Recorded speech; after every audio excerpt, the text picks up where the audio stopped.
vaxtımızı keçirdik. Yardımlı səfərinə Xoravar kəndindəki ucu-bucağı görünməyən lalələri, sarı bənövşəyi çiçəkləri, Əruz kəndindəki dincəlmək, həzz almaq üçün Tutbağı gölündə əlavə eləyib, ən yaxşı səyahətim siyahısını biraz da artırmalı olduq. Yola çıxdıq və deyə bilərəm ki, yolumuz çox uğurlu oldu. Azərbaycanın daha bir füsunkar bölgəsini kəşf elədik.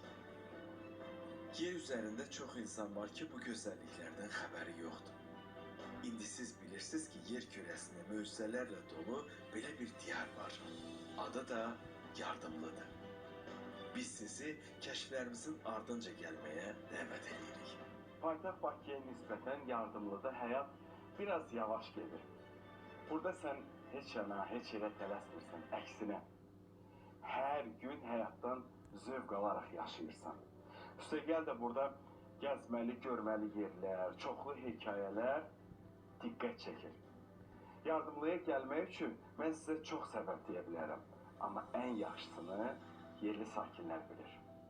Yardımlının Qaracadağ zirvəsi var, Yardımlının Peştəsər zirvəsi var, Yardımlının çoxlu şəlalələri var.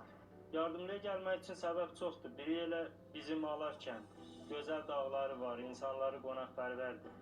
Buranın gözəl havası var, buranın gözəl bulaqları var, buranın gözəl qonaqpərvər insanları var. Rayonumuzun tarixi abidələri, meşələri, təmiz bulaqları, ona görə də rayonumuza gəlməyi hər kəsə tövsiyə edirəm. Böyük şəhərlərin səs-küyündən uzaqlaşıb, əsl kənd həyatı və insanların qonaqpərvərliyini görmək istəyənlər Yardımlıya gəlsin.